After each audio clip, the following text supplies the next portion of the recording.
Bienvenue à tous, je suis ravie de vous accueillir sur ce podcast qui a pour mission de mettre en avant des héros ordinaires. Les personnes que vous allez entendre ont décidé de se battre chaque instant dans un quotidien bouleversé par une maladie, un accident, un handicap ou une épreuve qui a chamboulé leur vie. Je m'appelle Pauline, je suis sensible depuis toujours aux histoires et parcours de vie atypiques et j'ai décidé qu'il était temps de mettre à profit mon accent chantant pour faire ce que j'aime le plus au monde.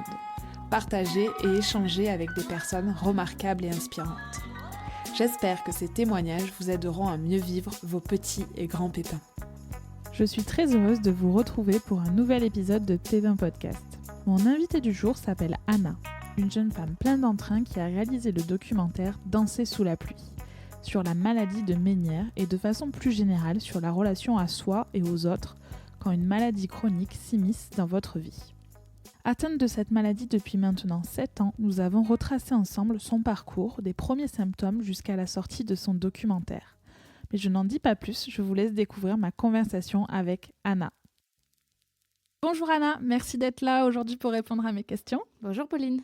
Alors aujourd'hui, nous allons parler de ton parcours avec la maladie de Ménière et du documentaire que tu as réalisé sur ce sujet. Alors j'aime bien commencer par une question qui nous met directement dans le bain. J'imagine que pour créer ce documentaire, ça n'a pas été un long fleuve tranquille et j'aimerais savoir si tu as, pendant tout ce parcours, si tu as déjà pensé à un moment donné arrêter en fait. Alors déjà, ce que tu dis est très vrai. C'est un projet que j'ai fait quasiment toute seule, sans vraiment expérience là-dedans. Donc ça a pris plus de 2 ans, même 2 ans et demi, pour aboutir au film construit. Maintenant, il y a des périodes où j'étais un peu découragée, on va dire. C'est des périodes généralement où j'arrivais pas trop à avancer ou des périodes qui étaient très longues, comme le montage, par exemple. Ça m'a pris très longtemps et comme je suis toute seule dessus, j'arrivais pas à avoir du recul, des fois aussi dessus. Et du coup, j'arrivais pas trop à avancer. Maintenant, j'ai jamais eu envie d'arrêter. J'ai jamais eu ce truc de me dire j'arrête tout, je fais plus. Direct, je me dis je fais des pauses par contre. Et donc, j'ai fait des pauses des fois, alors pas très longues parce que l'envie revenait assez vite, mais des pauses de quelques semaines pour prendre du recul à nouveau et avoir un regard neuf un peu sur le projet. Mais arrêter, non. Il y a des fois où je me suis dit, ouais, ça va être compliqué, surtout quand j'ai eu pas mal de galères techniques. Par exemple, juste avant mon premier tournage, donc je partais à Reims toute seule pour le tournage. Et en fait, ma caméra elle est tombée en panne la veille. Donc là, je me suis dit, ça commence bien, les tournages. Mais non, d'arrêter totalement, non, jamais, parce que c'est un projet qui me porte énormément. Donc je me suis juste dit, ça prendra peut-être plus de temps que prévu, mais j'arrêterai pas totalement, quoi. Oui, et tu t'étais mis une deadline pour la sortie du projet ? Alors, pas de deadline précise. Au tout début, je me suis pas mise de deadline précise. Maintenant, j'imaginais que ça prendrait 1 an. Au final, ça en a pris 2 plutôt. Mais en fait, comme j'ai jamais fait de film documentaire avant celui-là, c'est pas du tout un domaine que je connais ou même j'avais personne dans mon entourage qui était dans ce domaine. J'arrivais pas à avoir une vision au niveau de la durée, combien de temps ça allait me prendre, etc. Donc, comme j'avais pas de boîte de prod ou quoi que ce soit, j'avais pas de deadline imposée. Donc, je me suis plutôt dit, ça aboutira quand ça aboutira. Mais ouais, je pensais que ce serait un peu plus court. Mais en fait, avec du recul, je vois pas comment ça aurait pu être plus court. Donc, J'ai plein de questions à te poser au sujet du documentaire, mais avant de poursuivre, j'aimerais quand même en savoir un peu plus sur toi. Est-ce que tu peux te présenter en quelques mots, nous parler un peu de peut-être ta formation initiale, si tu as un travail aujourd'hui, tes passions, où tu vis, etc. etc. ouais, carrément. Alors, j'habite à Lyon. Je viens du Beaujolais, donc pas loin. J'ai fait des études de communication. Et après, j'ai fait un master en fait en marketing digital que j'ai terminé pendant le Covid. Donc, je pense que c'était assez spécial aussi à distance. Et en fait, j'ai pas continué en master 2 parce que justement, déjà, je commençais à plus trouver de sens dans ce que je faisais avant même d'avoir commencé à vraiment travailler. Donc, je me suis dit, bon, ça commence pas très bien. Donc, en fait, à la fin de mon master 1, en pleine crise Covid avec les confinements, etc. J'ai fait un service civique auprès des personnes âgées, isolées. Donc en fait, sur la commune où j'étais, on était en équipe et l'objectif, c'était d'organiser des activités, de rendre des visites aux personnes qui sont isolées, justement, etc. Et ça, en fait, ça m'a beaucoup apporté humainement. J'ai trouvé là beaucoup de sens. Et en fait, surtout, j'ai découvert que les personnes âgées, c'était un public avec lequel j'avais beaucoup d'atomes crochus, enfin en tout cas avec lequel ça matchait bien. Donc à la fin de mon service civique, ça a duré 8 mois, je crois. J'étais pas plus avancée que ça sur ce que je voulais faire. Donc j'hésitais soit à prendre un travail, enfin à chercher un travail qui avait plus ou moins de sens, mais je savais pas trop dans quoi. Soit à démarrer des études de psycho. Bon, c'est 5 ans quand même, donc voilà. Et au final, j'ai trouvé le travail que j'ai aujourd'hui. Je suis formatrice en numérique pour les personnes âgées. Donc en fait, je donne des cours collectifs en résidence senior, en maison de retraite, dans des associations aussi, et des cours particuliers directement chez les personnes âgées pour qu'ils apprennent à se débrouiller avec l'ordinateur, la tablette, le téléphone, etc. etc. Donc pour moi, c'est idéal parce que y a ce côté digital quand même que j'avais dans mes études, que j'ai toujours là, mais surtout niveau sens, là, j'y trouve vraiment beaucoup de Ouais, sens. c'est trop bien. Et franchement, j'ai la chance d'être tous les jours auprès de personnes qui en plus sont très, comment dire, c'est des personnes qui sont très reconnaissantes quand tu les aides en fait. Donc du coup, humainement, c'est hyper agréable et puis je me sens vraiment utile pour le coup. Donc un parcours un peu avec des zigzags, on va dire, mais Donc ça, c'est plutôt le parcours professionnel, on va dire. Et du côté plus personnel, tes loisirs, je sais pas, ce qui te traverse l'esprit, est-ce que tu peux nous en dire plus ? oui, carrément. J'ai toujours été très curieuse depuis toute petite. Donc j'aimais déjà beaucoup les documentaires. Donc j'en ai regardé beaucoup, beaucoup, beaucoup. Sans penser que j'allais forcément en faire un après, mais voilà. Donc regarder des documentaires, la musique. J'ai fait pas mal de musique. J'en joue plus trop maintenant, mais j'en ai fait pas mal aussi. Et puis, principalement, c'est ça. Merci. Afin d'encore mieux te connaître, j'ai préparé quelques questions brise-glace, une, et je te propose de la tirer au sort en me donnant un chiffre entre 1 et 5. Ok, 2. Alors, la question 2, c'est quelle personne admires-tu le plus et pourquoi ? Oh, pas facile comme question. Il y a pas mal de personnes que j'admire ou qui m'inspirent. Mais là, la première qui me vient en tête, faut savoir que quand j'étais petite aussi, moi, je voulais être journaliste. Donc, j'avais beaucoup de journalistes que j'admire. Et un que j'apprécie beaucoup, c'est Frédéric Lopez. J'en étais sûre. Est-ce que ça correspond ? Oui. Il n'y a pas de hasard. Non, Frédéric Lopez, forcément, très grande fan des formats qu'il propose. Rendez-vous en terre inconnue, moi c'est une émission qui à chaque fois me fout les... Alors j'ai pas vu tous les épisodes, mais j'en ai vu un paquet et ça me fout les frissons quoi. À chaque fois, je sais pas, il y a une... Rien que d'en parler, tu vois, il y a une humanité qui se dégage qui est rare, même je trouve dans les émissions, simplement à la télé. Et après, je l'ai beaucoup écouté sur des podcasts, des interviews, etc. Et à chaque fois... je sais pas, je le trouve merveilleux en fait. Il a J'aimerais tellement être sa meilleure amie. Ah ouais, non, mais carrément. En fait, il a déjà une curiosité envers l'autre, une bienveillance et je sais pas, c'est quelqu'un, je trouve, qui dégage quelque chose de très très agréable et de très humain, de très touchant même. Donc, j'essaie de vraiment, c'est un modèle pour moi pour les questions du podcast. Il arrive toujours à créer une intimité avec les invités et arriver à leur faire dévoiler des choses, tout de suite à avoir des conversations profondes, sans avoir l'air trop intrusif, Sans ou trop brusquer, en ouais. cherchant le buzz, parce qu'il ne faut pas oublier que c'est un journaliste qui est sur des chaînes très connues, donc il y a aussi quand même ce truc de il faut que les spectateurs y trouvent aussi leur compte. Et pourtant, il a l'air très authentique, et a priori, selon mes indices, il est comme ça dans la vie aussi. Bon, j'arrête de... mais ouais, Non, je suis fan aussi. C'est vrai qu'en fait, il a une facilité à créer un lien, mais c'est exactement ce que tu dis, un lien qui paraît vraiment, en tout cas de ce qu'on voit, authentique, qui transpire la sincérité, quoi. Ça fait pas superficiel pour l'émission, enfin, ouais. Et du coup, c'est quelqu'un qui m'inspire énormément. Revenons à nos moutons, j'aimerais en savoir un peu plus sur la maladie dont tu es atteinte et qui est aussi le sujet de ton documentaire Danser sous la pluie. C'est la maladie de Ménière.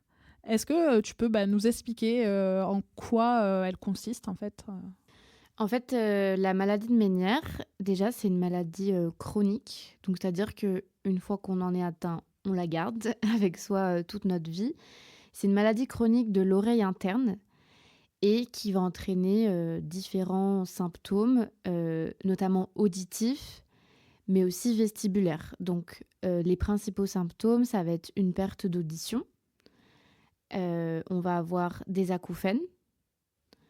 On va avoir aussi des vertiges rotatoires. Donc, les vertiges rotatoires, ça va être vraiment lorsqu'on a l'impression soit que nous, on tourne dans une pièce, soit que la pièce tourne autour de nous. Et ça peut aller vraiment très très vite, comme si on était dans un manège, etc. Donc c'est très désagréable. Ensuite, on va avoir ce qu'on appelle des instabilités ou des tangages. Là, ça va être plus comme si on était un peu sur un bateau qui tangue. Donc là, c'est plus compliqué pour les déplacements, pour la marche, etc. Après, on va avoir des symptômes qui généralement accompagnent les crises, puisque c'est une maladie qui a des symptômes quotidiens, mais aussi qui a des phases de crise. Et pendant ces crises-là, en fait, où les vertiges sont très très forts, en général, le corps est tellement déséquilibré que ça entraîne des vomissements aussi, puisque le corps n'arrive plus du tout à se repérer, à savoir où il est dans l'espace. Des vomissements, des sueurs, des fois de la tachycardie selon les personnes. Voilà, ça peut un petit peu varier. Et puis après, globalement, comme beaucoup de maladies chroniques, le fait d'avoir une pathologie au quotidien, ça crée une fatigue très, très, très, très forte. Une fatigue chronique qui ne part pas, en fait, quoi. Même en se reposant, elle est toujours là. Également, un autre symptôme, ça va être ce qu'on appelle le brouillard cérébral, où là, en fait, c'est tout simplement, on a du mal à se concentrer. On peut avoir aussi des difficultés de mémorisation, etc. Ça arrive aussi pas mal dans les maladies chroniques, je pense, à force d'avoir ces symptômes au quotidien. Donc après, aussi, ce qui est important à préciser, c'est que la maladie de Ménière, elle est vraiment différente selon chaque personne. C'est-à-dire que tout le monde n'a pas tous les symptômes. On peut avoir, par exemple, juste des acouphènes pendant des années, puis après, on a des vertiges, etc. Ou à l'inverse, avoir des vertiges, mais très peu. Enfin, moi, par exemple, j'ai une perte d'audition qui est très légère, alors que d'autres sont appareillés très vite. Donc, elle est vraiment singulière selon chaque personne. D'accord. Et dans ton cas, comment ça a démarré ? Comment tu as pu avoir un diagnostic ? Est-ce que tu peux nous parler des débuts ? Ouais. Moi, j'ai 26 ans et j'ai cette maladie depuis mes 19 ans. Et en fait, ça a commencé, j'étais en première année d'études. Et je me souviens que j'avais souvent, du coup, ce qu'on appelle des instabilités, mais moi, je ne savais pas ce que c'était à l'époque. Et je me souviens que souvent, à la fac, dans les couloirs, j'avais l'impression... En fait, c'est comme si t'as trop bu, en fait. Donc, j'avais l'impression que j'avais bu et que j'avais du mal à marcher correctement. Donc, je mettais ça sur de la fatigue au début. Et j'avais de plus en plus ça, ces instabilités, ces tangages qui revenaient, qui restaient. Et là où je me suis dit, bon, il y a un truc qui va pas, c'est la première crise que j'ai faite. Donc, heureusement, j'étais chez moi. Donc, c'est le meilleur cadre possible, en tout cas pour une première crise. Où là, ça s'est mis en fait à tourner très, très, très, très, très, très vite. Où j'ai commencé à vomir. Et en fait, j'ai eu très peur parce que je savais pas ce que c'était. Comme en plus, c'est une maladie qu'on connaît pas, dont on parle très peu. moi, je savais pas que ça existait, ce genre de maladie. Et donc, en fait, avec du recul, j'ai compris que j'avais fait ma première crise de mes nerfs et en même temps une crise d'angoisse en même temps, ce qui n'arrange rien. Mais j'ai eu très, très peur. Je me dis, je vais mourir. Enfin, je sais pas ce qui se passe. Donc là, à ce moment-là, je me suis dit, bon, faut faire quelque chose. J'en ai parlé à mes parents qui ont pris ça tout de suite très au sérieux à ce niveau-là. Et donc là, ça a été plusieurs rendez-vous avec des ORL.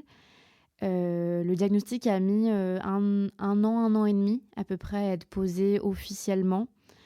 C'est-à-dire que les premiers mois, c'était plutôt mis sur la fatigue, après sur le stress, parce que j'avais des partiels, etc. Comme j'ai un tempérament plutôt anxieux de base, on se disait pourquoi pas.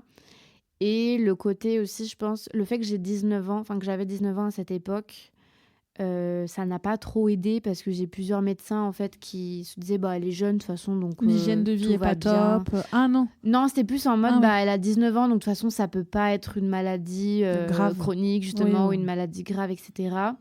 Donc en fait j'ai fait beaucoup d'ORL en ORL parce que personne ne posait de mots sur ce qui se passait. Moi ça m'inquiétait pas plus que ça au début, mais ça inquiétait mes parents forcément. Et puis après au final de les voir inquiets, ça m'a inquiété aussi. Et en fait, jusqu'au moment où j'avais beaucoup de crises, entre ces crises-là, j'avais des nausées qui restaient. Et du coup, j'arrivais pas à manger correctement, on va dire. Donc, il y a une période où j'ai perdu, je crois, 8 ou 9 kilos en quelques semaines. Où là, même les ORL se sont dit, bon, là, ça fait beaucoup.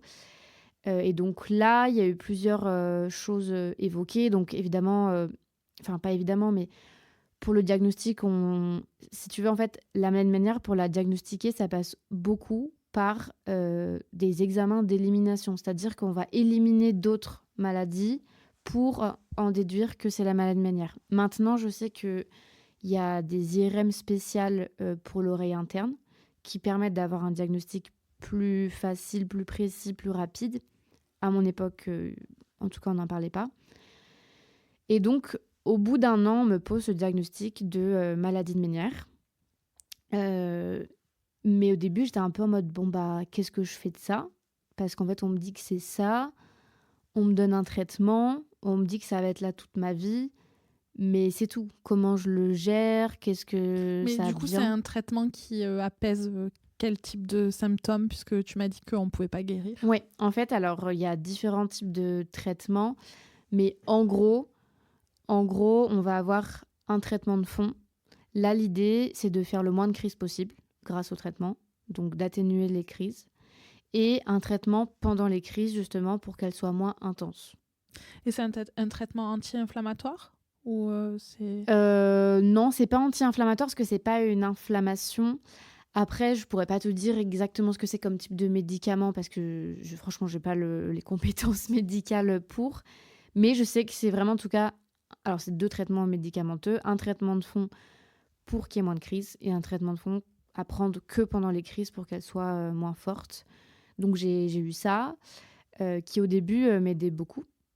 Donc ça avait un peu calmé tout ça. Et puis en fait, l'ORL que j'avais, je croyais partir à la retraite ou en tout cas ne consulter plus, donc j'ai dû changer. Ça, j'ai fait beaucoup de nomadisme médical, on va dire, parce que c'est pas simple aussi de trouver un ORL qui connaît la maladie, parce qu'il y en a beaucoup qui ne la connaissent pas, et qui sait à peu près la gérer.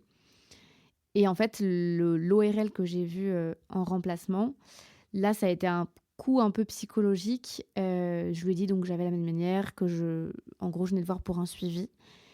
Et il m'a dit que je n'avais pas la maladie de Ménière. Il m'a dit, mais non, vous n'avez pas du tout la maladie de Ménière, vous avez une inflammation neurologique ou que sais-je, etc. Vous prenez ce médicament et dans 3 mois, c'est terminé, on n'en parle plus, vous êtes guéri. Donc, j'étais là, waouh, je m'y attendais pas. Et en fait, contrairement à ce que je pensais, au début, je me suis dit, c'est cool, en fait, c'est une bonne nouvelle. Si on me dit que c'est pas ça et que je peux guérir. Sauf que pas du tout, parce que moi, je m'étais habituée, entre guillemets, à avoir cette maladie. Et du coup, je m'étais accrochée à cette idée que j'avais ça, que je savais ce que c'était, que j'allais apprendre à le gérer, voilà. Et là, quand on m'a dit que c'était pas ça, je me suis dit, ok, donc en fait, encore un nouveau truc à découvrir, etc., etc. Et en fait, bon, c'était totalement faux, parce que j'ai fait son traitement, ça n'a pas marché. Et après, j'ai rechangé d'ORL où on m'a bien diagnostiqué la maladie ménière. Mais il y a eu ce truc de... Moi, je dis, on m'a dédiagnostiqué, qui a été en fait psychologiquement assez difficile parce que j'avais tellement attendu un diagnostic, parce que ça rassure de savoir ce qu'on a. Et on sait contre quoi on se Mais bat, c'est quoi. ça, parce que quand tu sais pas, t'es là, mais c'est horrible quoi de pas savoir. Donc là, ça m'avait dit, ok, j'avance. Il y a ce truc aussi, on a l'impression d'avancer, quoi. J'avance, je sais ce que j'ai, je vais me renseigner, je vais apprendre, je vais faire tout ce qu'il faut, voilà. Et là, on m'enlève ça. Du coup, j'étais là, ah non, laissez-la moi, parce que là, c'est hyper déstabilisant. Et aussi, le truc de vous allez guérir dans quelques mois, ça, c'est pas bon, parce que moi, ça m'a fait des faux espoirs. Du coup, je me suis dit, bah, je vais y croire. Et en fait, bon, pas du tout. Mais voilà un peu les débuts, un petit peu laborieux. Après, pour le coup, pour avoir discuté avec d'autres personnes qui ont la même maladie, 1 an et demi, finalement, c'est très rapide. C'est assez rapide comme diagnostic. Oui, moi j'ai entendu des témoignages d'errance médicale pour l'endométriose, par Oui, exemple, bah alors là, où ça ouais. peut être 7 ans, 8 10 ans, ans, ouais, des dizaines ou d'années. parce qu'on est une femme, ou parce que on est jeune.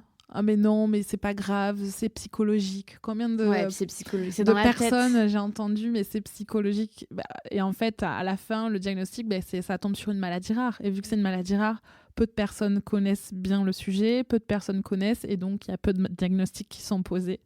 Donc ouais, c'est très compliqué dans ces cas-là. Donc en effet, 1 an, c'est pas si pire. Bah, Mais oui, c'est vrai que oui. j'avais jamais entendu qu'un médecin remette en question un diagnostic, alors que finalement, toi, tu voulais faire un suivi. T'es pas venu en mode on m'a diagnostiqué ça, mais moi, j'ai le sentiment que c'est pas ça, parce que le traitement me convient pas, Ouais. parce Non, que pas je du tout, m'identifie pas à d'autres personnes. T'étais Moi, je même voulais pas juste dans un cette suivi, quoi. recherche Non, de... Voilà, donc c'est un peu étrange Carrément.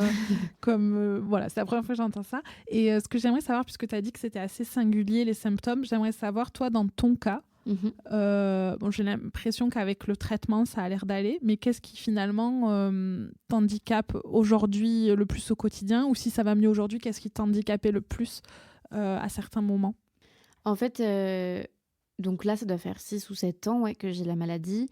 Les 2 premières années, c'était là où c'était le plus dur pour moi, parce que c'était là où c'était le plus intense physiquement, où les symptômes étaient les plus forts. Et puis psychologiquement, il y a aussi le fait de... Voilà, il y a plein de choses qui sont chamboulées. Mais là, les symptômes à l'époque qui étaient le plus gênants pour moi, c'était vraiment ces crises de vertige, en fait, qui arrivent à n'importe quel moment et qui sont vraiment extrêmes, je dirais, qui sont très très violentes pour le corps, quoi. On passe des heures, en fait, à être cramponné au sol ou dans son lit et à vomir. Donc pour le corps, c'est d'une violence vraiment très très forte. Et en fait, le fait que ces crises-là, elles pouvaient arriver à n'importe quel moment, comme j'ai déjà un petit terrain anxieux, on va dire, ça m'a créé de l'anxiété, parce que je me disais, oh, mais là, si je conduis et que je fais une crise, qu'est-ce qui se passe ? Et donc ça, je me le posais dans tout. Là, si je fais du sport et que je fais une crise. Donc il y avait aussi ce terrain d'anxiété qui a bien... non. Donc il y a aussi cette anxiété qui s'est développée suite aux crises. Maintenant, c'est très différent. Là, par exemple, ça fait 3 ans et demi que j'ai pas fait de crise. Donc c'est énorme et c'est trop bien. Mais j'ai toujours des symptômes au quotidien, évidemment. Moi, je dirais que ce qui me dérange le plus actuellement, ce serait plutôt la fatigue chronique. Parce que comme j'ai envie de faire plein de choses, ça me frustre des fois de juste pas pouvoir le faire, quoi. Et tu identifies cette fatigue vraiment à la maladie? Ouais, comment dire, je le vois parce qu'en fait, avant d'avoir la maladie, j'avais quand même un rythme assez intense, entre guillemets. Et là, des fois, des journées qui sont pas très intenses ou très remplies, déjà, je suis lessivée. Dès le matin, en fait, je suis épuisée. Donc, et ça, c'est le truc qui m'inquiéterait peut-être un peu, c'est que je vois que plus je vieillis, pourtant j'ai 26 ans, hein, donc, mais plus je fatigue vite. Donc c'est là, moi, où j'ai un peu des inquiétudes sur où sont mes limites. Et j'ai du mal un peu à trouver mes limites, on va dire, en termes d'énergie. Donc ce serait ça qui me gênerait le plus, et les instabilités quand même, qui sont plus ou moins fortes selon les jours. Mais quand c'est vraiment fort, c'est compliqué parce que du coup, chaque déplacement, c'est un effort pour le corps. Et donc, ça rajoute de la fatigue derrière. Mais j'ai énormément de chance pour l'instant, je touche du bois, ne plus faire de crise, d'être assez stabilisée à ce niveau-là. Parce que, en vrai, sur tous les symptômes, les crises, c'est vraiment le pire, quoi. C'est tellement violent. Je me souviens quand je faisais une crise, ça durait entre 4 et 6 heures. C'est très long. Mais c'est surtout qu'en fait, c'est tellement épuisant qu'après une crise, il me fallait 4-5 jours de repos total pour reprendre une petite activité derrière, quoi. Donc, il y a... Mais pour que je me rende bien compte, est-ce que... donc j'ai compris que tu avais des vertiges qui très très forts, toute la pièce qui tourne, ça peut faire des vomissements. Mais du coup, si tu te mets dans le lit et que tu fermes les yeux, ça continue à tourner. Oui, pour te dire, en fait c'est... Comment dire? C'est pas lié vraiment à la vision, c'est-à-dire que si je ferme les yeux... T'as en fait l'impression que t'es encore dans le manège, mais que t'as les yeux fermés. Exactement. En fait, il faut te dire... Donc alors, tu peux quand même avoir des vomissements. Oui, en fait, soit tu peux te dire que c'est comme si c'était dans un manège. Des fois, j'utilise aussi l'expression de c'est comme si j'étais dans une machine à laver qui tournait à pleine allure. Et en fait, ça, yeux ouverts, yeux fermés, ça ne change pas. Même ça m'est déjà arrivé plusieurs fois. Heureusement, c'était rare parce que c'était encore plus perturbant de me faire réveiller par une crise. C'est-à-dire que je dormais paisiblement et que je me fais réveiller par une crise qui se déclenche. Donc, j'avais les yeux fermés quand ça commence. Après, moi, je les ouvre parce que sinon, ça m'angoisse de les avoir fermés. Mais ça, c'est propre à chacun. Mais oui, peu importe en fait ce qu'on fait, entre guillemets, on n'a pas de contrôle là-dessus. Donc ça aussi, c'est assez... Mais c'est ça, moi, ça m'angoisserait terriblement. Ouais. Et est-ce que tu arrives à garder ton calme ? Enfin, même si là, ça remonte un petit peu. Est-ce que au fur et à mesure des crises, tu arrives à te dire... Okay. Parce qu'en fait, ce qui est aussi, à mes yeux, hyper anxiogène, c'est de ne pas savoir quand est-ce que ça va s'arrêter. Oui. On te dit, à midi, t'es tranquille. À la limite, tu souffres, mais tu prends ton mal impatience. Alors que là, c'est... je sais que moi, des fois, quand je suis malade ou quoi, j'ai l'impression que je vais être malade toute ma vie. Oui, ça va jamais s'arrêter. Je me mouche et que je vais être toujours enrhumée. Et du coup, le moral commence à... Voilà, donc je me mets un peu à ta place et je me dis que ça doit pas être facile à gérer, l'incertitude, en fait. Exactement. Déjà, c'est pour ça, tu vois, la toute première crise dont je t'ai parlé, j'ai fait une crise d'angoisse en même temps parce qu'en fait, quand ça a commencé, déjà, je savais pas ce que c'était. Et en plus, j'avais ce truc aussi de... Mais ça s'arrête quand, quoi ? Quand est-ce que ça s'arrête ? Et en fait, les premières crises, c'est très compliqué, mais je pense pour tout le monde, parce que, en fait, cette durée de crise, elle varie selon les personnes, elle varie selon les périodes. Si tu veux, il n'y a pas de règles précises. Il y a des moyennes de durée de crise, mais ta crise, elle peut durer 1 demi-heure comme elle peut durer 5 heures. Donc, en effet, ce truc de... Ça commence, mais jusqu'à quand ? Moi, en plus, qui suis assez contrôle fric... là, alors, au moins, ça apprend à se détacher un peu de ça, voilà, à lâcher prise. Et là, pour le coup, moi, ça s'est vraiment fait au fur et à mesure, je dirais, à l'expérience, entre guillemets. À force d'en faire, je reconnais un petit peu quand ça va durer longtemps ou pas, parce que en général, mes crises qui étaient plus courtes étaient moins intenses. Enfin, voilà. En fait, il y a toute une période d'apprentissage de la maladie, quoi. C'est ça. Je pense que les 2 premières années, c'était dur aussi physiquement, mais psychologiquement, parce qu'il fallait que j'apprenne à connaître ma nouvelle coloc, quoi. On va dire ma maladie, savoir comment je réagis à ça, qu'est-ce que je peux faire, etc. Donc, après, quand on apprend à bien connaître sa maladie, déjà, ça va un peu mieux, même psychologiquement. Oui, on a l'impression de reprendre un peu le contrôle de son corps et donc de sa vie. Et est-ce que tu as identifié des facteurs un peu déclenchants ? On parle souvent de fatigue, de stress, mais est-ce que dans ton cas, ça serait la même chose ? En fait, il y a certaines crises où j'ai totalement eu un lien, on va dire, avec des événements ou quoi que ce soit. Et des crises où là, pour le coup, je n'ai aucune idée de pourquoi elles sont arrivées. Mais par exemple, moi, ce que je vais avoir en élément déclencheur, de la fatigue. Si j'ai trop tiré, on va dire, sur la corde, la crise m'appelle. Donc la fatigue, le stress aussi. C'est vrai que j'en ai fait beaucoup pendant des partiels. Bon, je pense que là, il y avait fatigue et stress. Aussi des fortes contrariétés, on va dire, ou en tout cas quelque chose qui qui n'est pas passé, qui me tient à cœur, qui n'est pas passé, là, ça peut me déclencher aussi des crises, des émotions assez fortes, on va dire. Voilà, moi, c'est principalement ça. Maintenant, pour la maladie de Ménière, je sais qu'il y a aussi des personnes où l'altitude peut jouer sur les crises et les vertiges. Moi, c'est pas mon cas. Donc, c'est pour ça que ça dépend vraiment des personnes. Et puis, il y a des périodes où tout allait très, très bien et j'ai quand même fait des crises. Donc, il y a vraiment ce truc aléatoire qui est assez angoissant, on va dire. Et on va en parler tout à l'heure, mais quand tu parles de ton documentaire, tu es parti un peu sur l'axe de la crise identitaire quand on apprend qu'on a une maladie chronique. Enfin, reprends-moi si je... Bon, tu présentes mieux que moi ton sujet, mais en gros que le fait qu'on nous diagnostique une maladie chronique, ça forcément, il y a beaucoup de questions sur soi-même, sur sa personnalité, qui on est, qu'est-ce qu'on va pouvoir continuer à faire, qu'est-ce qu'on va devoir changer. Et du coup, j'ai une question que tu vas peut-être reconnaître parce que Monsieur Frédéric Lopez la pose de temps en temps. Si tu pouvais parler à la Anna de 19 ans ou 18 ans, un petit peu avant, enfin plutôt la Anna qui a commencé à avoir ses crises, qu'est-ce que tu lui dirais ? C'est une très bonne question. Je lui dirais tout simplement que, en fait, à cette époque-là, j'ai eu l'impression de me perdre, ce qui a été très très dur psychologiquement. Donc je lui dirais en fait tout simplement que ça va aller, que je me suis pas perdue, ou en tout cas que je vais me retrouver ou me trouver tout simplement. Mais ouais, je lui dirais ça. Est-ce que tu penses que, rien à voir avec... il n'y a pas de transition avec cette prochaine question, mais est-ce que tu penses que les gens ont plus de mal à comprendre une maladie qui est invisible, donc c'est le cas de la maladie de Ménière, par rapport à une maladie qui est plus visible et... qui est plus visible. Alors, à comprendre, je sais pas, mais en tout cas, à considérer, oui. Parce qu'en fait, c'est vrai que déjà, tu vois, même pour expliquer les symptômes, quand je te parle des vertiges, j'essaye de les décrire, de donner des images pour qu'on se rende compte.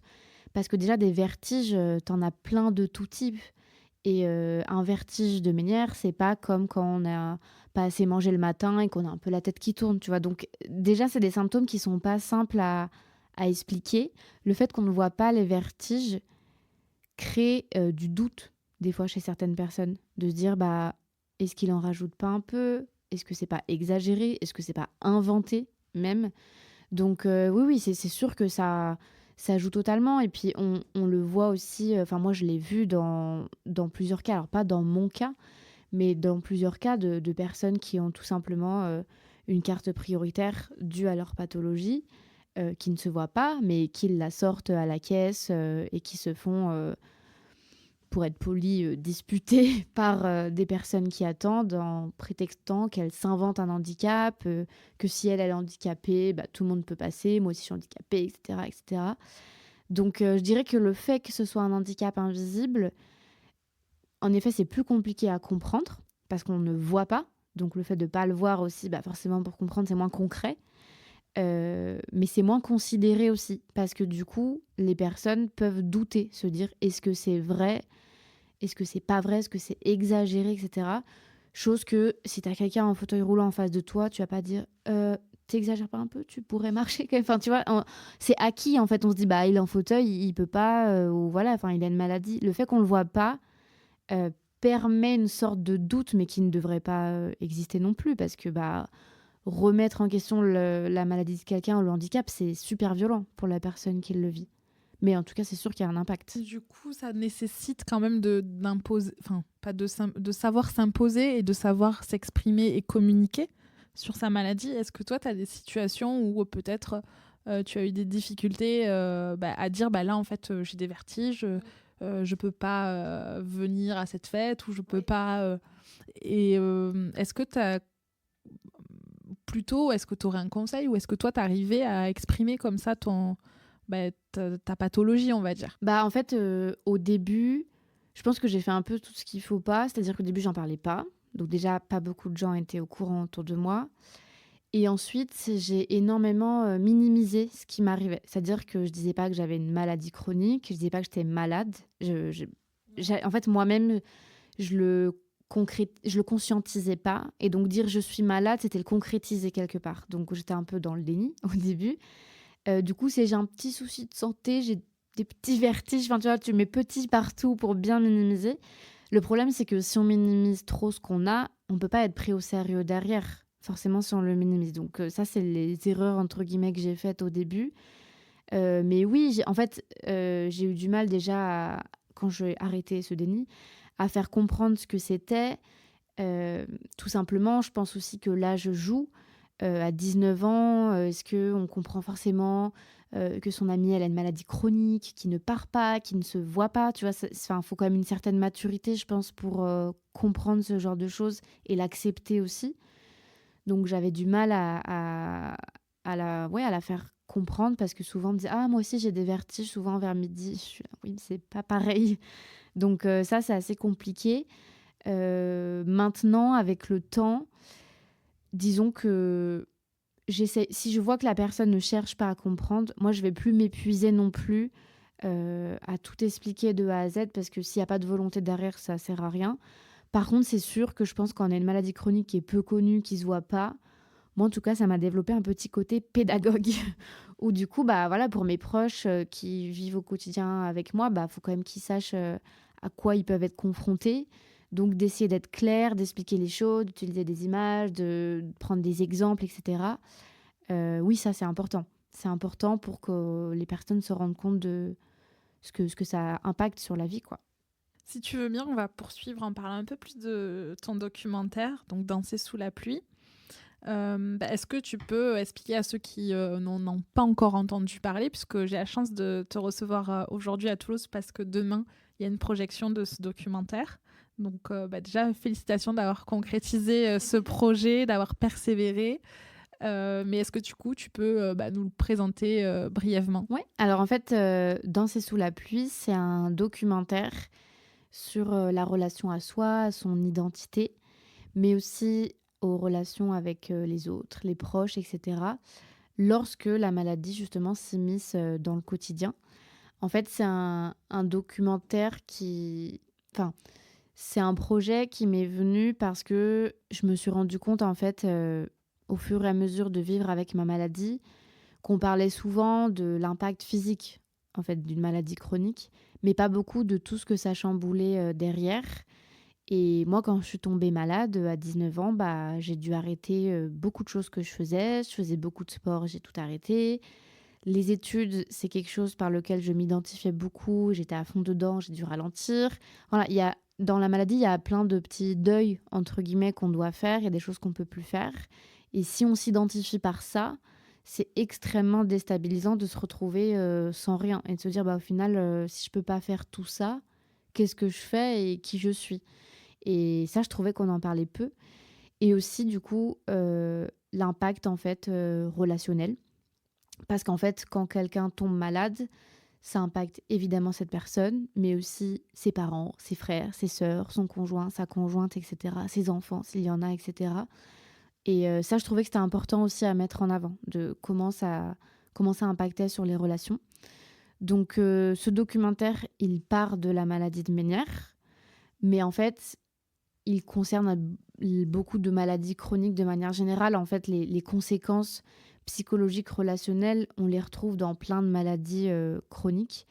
Et en fait, on suit 3 personnes et leur parcours avec la maladie, l'évolution en fait de leurs pensées, de leurs ressentis avec la maladie, par quelles étapes psychologiques elles sont passées. Et c'est aussi un message d'espoir que je veux donner à travers ce documentaire parce que l'idée, c'est de montrer les difficultés, parce qu'il y en a, et il ne faut pas les minimiser, comme je disais tout à l'heure, mais aussi montrer qu'en fait, il y a toujours une possibilité d'un mieux-être derrière qu'il ne faut pas abandonner et qu'on peut aller mieux, quoi. Qu'il y aura des périodes compliquées, mais que ça va aller mieux. Merci. Ton parcours me touche particulièrement puisqu'on a eu un petit peu la même réaction face à... moi, c'est pas moi personnellement, mais c'est mon papa qui a été diagnostiqué d'une maladie rare. Et à la suite de son diagnostic, j'ai décidé de me lancer dans ce podcast. Et toi, tu t'es lancé un peu dans ce documentaire. Et du coup, ma question, c'est comment tu as choisi le moyen d'expression ? Est-ce que le documentaire s'est de suite imposé à toi ou est-ce que tu as pensé à un livre, un podcast voilà. C'est vrai qu'au niveau du format, j'ai pas du tout eu d'hésitation en fait. Je réfléchissais, mais c'est venu naturellement. Déjà, je pense par goût personnel entre guillemets, vu que je consommais déjà beaucoup de documentaires, mais aussi parce que pour moi, c'est un format en fait qui est facilement accessible et compréhensible. Je trouvais qu'avoir du son et de l'image pour essayer de faire passer des messages et pour qu'on comprenne bien ce que ça représente sur la vie des personnes, je trouvais que c'était le format idéal. Et même si c'était un format que je connaissais pas, bizarrement, je sais pas pourquoi, je me sentais plus à l'aise dans le fait de faire un documentaire que d'écrire un livre ou quoi que ce soit. Donc c'est vrai que ça s'est fait très naturellement, entre guillemets, et beaucoup à l'intuition quand même au niveau du format. Et à nouveau, je fais un peu un parallèle, mais quand tu as décidé de te lancer, tu t'es pas dit, mais je sais pas, je suis pas légitime, je vais être nulle, je vais pas y arriver. T'avais pas des phrases comme ça qui te parasitaient ? Si, énormément, même tout le long du projet. En fait, le projet, j'y pense depuis déjà beaucoup d'années même, sauf que au début, vu que j'étais bien malade, j'avais évidemment pas l'énergie pour ça, mais je m'étais dit, dès que ça ira mieux, faudra faire quelque chose autour de ça. Mais oui, en fait, au début, je pense que les 6 premiers mois où je me suis dit, bon, là, j'y vais, j'ai du temps, je me sens bien, au niveau de la maladie, c'est plutôt stable, on y va. Je me suis dit, mais qu'est-ce que je fous ? Parce qu'en fait, comme tu dis, c'est un domaine que je connais pas, j'ai pas d'équipe, donc c'était vraiment le saut un peu dans l'inconnu, quoi. Donc oui, au début, je me suis dit, ça va être pourri. J'ai eu des phases. Voilà, je me dis, ça va être pourri. De toute façon, je vais jamais y arriver. Moi, ce qui m'angoissait beaucoup, c'était la technique. J'étais là, mais je sais même pas utiliser un appareil photo. Et à aucun moment, tu as pensé trouver des gens pour t'entourer ? C'est vrai qu'en fait, pour le côté technique, j'y ai quand même pensé parce que je me suis dit, quelqu'un qui fait de la photo, de la vidéo, forcément, il saura mieux faire que moi. C'est sûr que techniquement, il n'est pas parfait du tout. Mais déjà, c'est que le truc, c'est que moi, j'avais pas de budget en fait pour ce film. Et du coup, j'avais proposé le projet à d'autres personnes, soit que je connaissais ou qui étaient un peu dans ce mouvement-là, de faire des projets comme ça, pas pour en vivre, mais des projets qui ont du sens, quoi. Et ça a jamais trop abouti. Et après, je suis pas trop du genre à forcer les choses. Donc en fait, je me suis dit, bon, si personne veut y aller, je vais y aller. Et après, je pense qu'il y a ce côté peut-être un peu contrôle fric. Mais j'avoue que pour la technique, j'aurais bien aimé déléguer un petit peu. Mais c'est vrai qu'après, en fait, quand c'est ton projet, et tu dois le ressentir aussi, mais quand c'est ton projet, que tu le penses depuis longtemps, c'est ton bébé, quoi. Du coup, voilà, c'est pas simple. C'est pas simple. J'ai délégué une seule chose dans le film. Et j'ai adoré le faire, finalement. Ça a été le mixage son. Parce que j'ai essayé, c'était une catastrophe. Je me suis dit, donc là, si c'est moi qui le fais, on va avoir du son très fort, du son très bas, ça va être catastrophique. Et du coup, là, je l'ai délégué parce que j'ai trouvé une personne avec qui ça a bien matché, beaucoup à l'humain, de toute façon. Donc, c'est aussi, si j'ai pas rencontré quelqu'un avec qui humainement j'ai un feeling, tant pis, on fait pas. Et du coup, là, Alice, elle s'appelle, elle a fait le mixage son et c'était super bien. Et en fait, moi, ça m'a enlevé d'un poids. Et j'ai trouvé ça génial. Donc finalement, voilà, contrôler, mais pas tout. En fait, c'est que sur des étapes un peu créatives, quand c'est un projet perso, je pense qu'on a envie d'être dedans. Sur du mixage son, où là, c'était plus vraiment de la technique pure, ça me gênait moins de déléguer. Mais oui, en tout cas, une fois par semaine, je pense que j'avais une phase de c'est nul, ça va être pourri, mais ça tout le long du projet, quoi. Donc c'est long, quoi. Et par quoi tu as commencé ? Par acheter l'équipement, par exemple ou Non, au tout début, ça a été beaucoup une phase de recherche, parce que finalement, même si j'ai cette maladie et que je la connais à force, je me suis dit, je vais faire un documentaire sur un sujet, faut que je sois vraiment calée dessus, quoi. Donc vraiment beaucoup de recherches sur la maladie, surtout qu'en fait au début, j'avais pas trouvé l'angle encore de mon documentaire. Au début, c'était je veux faire un documentaire sur la maladie de Ménière, point. C'est hyper vaste, donc ça n'est pas un sujet vraiment. Donc en fait, je me dis, je vais faire beaucoup de recherches, beaucoup de visio avec des personnes qui avaient de la maladie, enfin beaucoup d'échanges en fait, pour voir tout simplement ce qui me touchait humainement. Donc en parlant en fait avec les personnes, je me suis rendu compte que ce qui me touchait, c'est l'impact que ça avait eu dans leur vie, sur leur intimité en fait, quand elles me disaient moi je me suis pas reconnue, je savais plus qui je devenais, etc. Ça, c'est des choses où j'ai été hyper touchée. Donc je l'ai fait comme ça, à l'instant, on va dire. Et du coup, après, j'ai axé mes recherches comme ça, à lire beaucoup de littérature sur l'identité, la relation à soi, etc. Mais ça a été au début beaucoup une phase de recherche. Et puis après est venu l'apprentissage, entre guillemets, technique de quelques bases. Et puis la recherche de matériel, etc. Mais ça, c'était dans un second temps. J'avais besoin d'abord d'avoir mon sujet plus cadré pour savoir où j'allais. Un vrai travail de journaliste. Un petit peu. Je n'irai pas jusqu'à dire ça, mais dans l'idée, en tout cas, c'était un peu ça, ouais. Une dernière petite question sur le documentaire. Comment tu as choisi le titre ? Alors, le titre, c'est vrai qu'il est assez particulier et souvent on me pose la question, mais quel est ce titre ? Parce qu'en fait, tant qu'on n'a pas vu le documentaire, on ne peut pas forcément comprendre ou savoir d'où ça vient. Mais il m'est venu très naturellement, en fait, en lisant un livre. Alors, j'ai plus le nom du livre, mais c'est le témoignage de Christelle, qui a aussi la maladie de Ménière, et où elle expliquait vraiment dans le détail, justement, la maladie, ce que ça avait provoqué chez elle, dans sa vie de famille, etc., etc.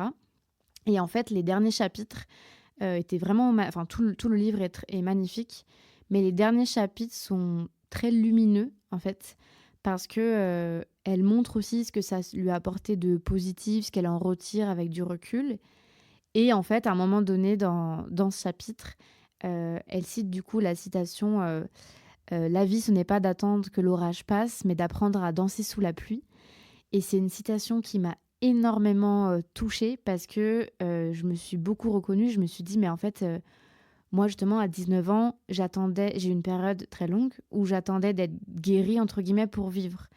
Sauf que quand on a une maladie chronique, ce n'est donc pas possible. Et j'ai trouvé, en fait, cette phrase sublime et de se dire que, voilà, faut essayer d'être épanoui, même quand on a des difficultés. Je trouve que c'était un message très lumineux, porteur d'espoir, et c'est ce que j'avais envie de retransmettre avec le film. Donc, c'est pour ça que j'ai gardé la partie danser sous la pluie, que j'ai même tatoué. Donc voilà, pour dire jusqu'au bout investi dans le projet, quoi. Non, mais j'adore cette phrase que je connaissais déjà et je trouve que le titre est juste parfait. Donc bon, après t'aurais choisi un autre titre, j'aurais peut-être trouvé aussi, mais en tout cas ça, je comprends la petite histoire et ça, c'est presque une évidence, quoi. Ça m'est venu tout à fait comme ça. En fait, je l'ai lu, je me suis dit c'est le titre. Voilà, simple, efficace. Non, c'est top. On arrive aux questions de la fin. C'est toutes les mêmes que je pose à tous les invités qui passent par le podcast.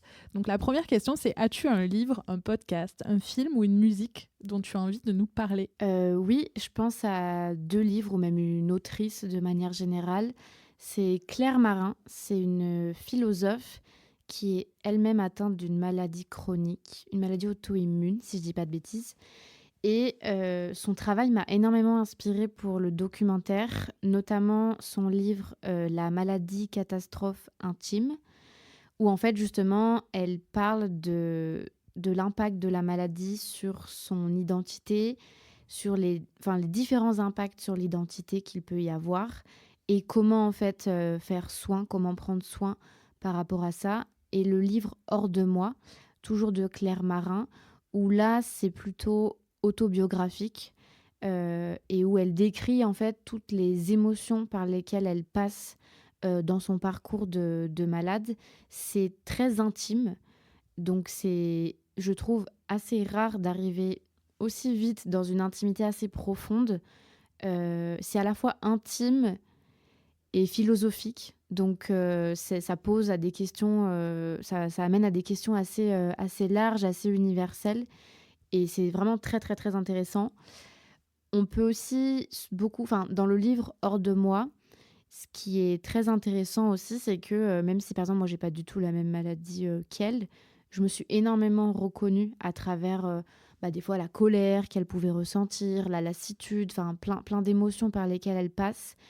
Et je pense que ça peut faire beaucoup de bien de le lire. Alors il n'est pas forcément extrêmement positif, mais juste pour se sentir compris et ne pas se sentir seul.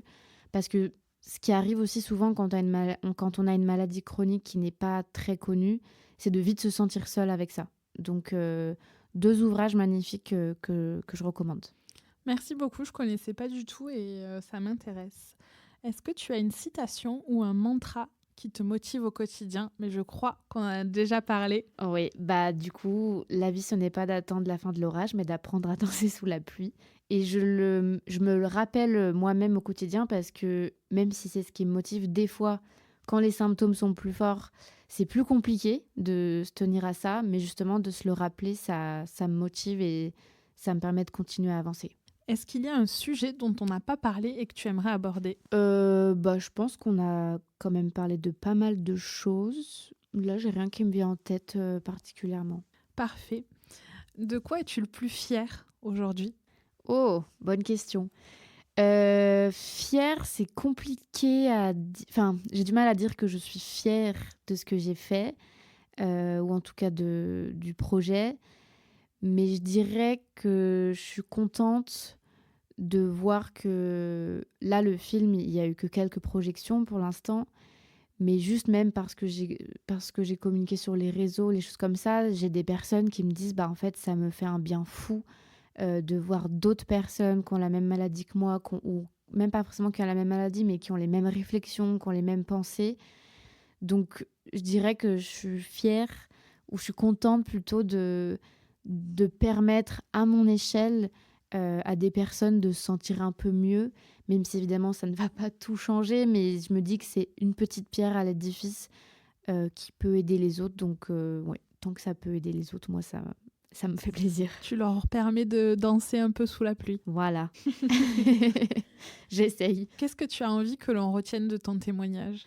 Un sujet auquel j'essaye de sensibiliser, notamment par mon documentaire, et qui est pour moi hyper important, c'est qu'en fait, quand on a une maladie chronique, peu importe laquelle, en général, on va faire très attention justement à notre corps, au physique, etc., que ce soit par des traitements, de la rééducation ou que sais-je. Mais en fait, souvent, on oublie aussi son mental. Et en fait, l'un ne va pas sans l'autre. Donc, ce que j'aimerais faire passer comme message, c'est que quand on a des difficultés, une maladie, un handicap ou quoi que ce soit, c'est bien de prendre soin de son corps, mais c'est essentiel de prendre soin aussi de son mental, parce qu'on ne peut pas avancer sans ça. Et enfin, qu'est-ce que l'on peut te souhaiter pour l'avenir? Plein de monde aux projections. Non, que le but, c'est que le film soit vu et que la maladie soit de plus en plus connue aussi, parce que l'idée, c'était aussi de faire connaître la maladie de Ménière. Et puis, moi, mon objectif aussi par ce film, c'est tout simplement qu'on aborde ces sujets d'identité, de relation à soi, de relation aux autres. Donc, juste moi, si ça peut permettre de créer des discussions autour de ça par le film, j'ai tout gagné. Et ton avenir professionnel, la suite, est-ce que ça t'a donné envie de faire plein de documentaires? Alors, mon avenir professionnel, c'est toujours très compliqué parce que j'ai envie de faire plein de choses. Donc, je n'arrive pas en tout cas à me projeter plus que ça. Mais par contre, j'ai déjà, on va dire, un deuxième projet documentaire qui arrivera plus tard, mais qui est déjà entamé, on va dire. Donc oui, il y en aura d'autres. J'ai hâte. Merci beaucoup Anna pour ce moment. Et je te souhaite plein de belles projections et longue vie à ton documentaire Danser sous la pluie. Et j'imagine que pour l'instant, il y a des projections qui sont organisées, mais s'il y a des gens qui veulent voir le documentaire, Est-ce qu'ils peuvent te contacter, peut-être pour organiser ça dans leur ville ou je sais pas comment. Enfin voilà, comment ou est-ce que tu as prévu de mettre à la fin sur une plateforme payante ou gratuite, j'en sais rien. Qu'est-ce qui... Pour la diffusion, en fait, du coup, il y a pour l'instant des projections prévues à Toulouse, à Paris et à Dijon. Maintenant, on peut en organiser d'autres. Il faut juste en fait que je trouve un contact sur place d'un lieu qui peut accueillir une projection. Donc, s'il y a des personnes qui nous écoutent, qui veulent organiser une projection dans leur ville, contactez-moi. Et par contre, dans tous les cas, c'est prévu, mais ça viendra dans un second temps, sûrement dans quelques mois, parce que je suis consciente qu'il n'y aura pas des projections partout, que tout le monde ne peut pas y assister, évidemment. Le film sera en accès libre dans quelques mois. Je ne peux pas dire de date parce que je ne vais pas me tromper, mais dans quelques mois, oui, il y aura un accès libre en ligne, comme ça tout le monde pourra le voir de chez soi tranquillement. Et si Canal+ nous entend, bien N'hésitez sûr, pas à m'appeler. Netflix ou je ne sais quoi. Je décrocherai. Et donc je mettrai tout ça dans les notes de l'épisode, mais si donc des personnes veulent organiser, ils te contactent où ? Alors, soit sur mon compte Instagram, donc c'est _ danser sous la pluie, soit sinon, j'ai aussi une page Facebook où c'est danser sous la pluie - le film. Ok, ben, merci beaucoup. Merci à toi. À en tout très cas. bientôt. J'aimerais... J'ai pas noté la fin de la phrase. Donc... J'aimerais, voilà. Et voilà, cet épisode est terminé. Merci à Anna pour sa confiance et merci à tous pour votre écoute. N'hésitez pas à aller faire un tour dans les notes de l'épisode si vous voulez en savoir plus sur le documentaire, les dates de projection ou sur les livres que nous avons évoqués. Vous pouvez suivre mes aventures sur le compte Instagram de Pépin Podcast. Je vous retrouve dans quelques mois avec de nouveaux épisodes. En attendant, prenez soin de vous. À bientôt.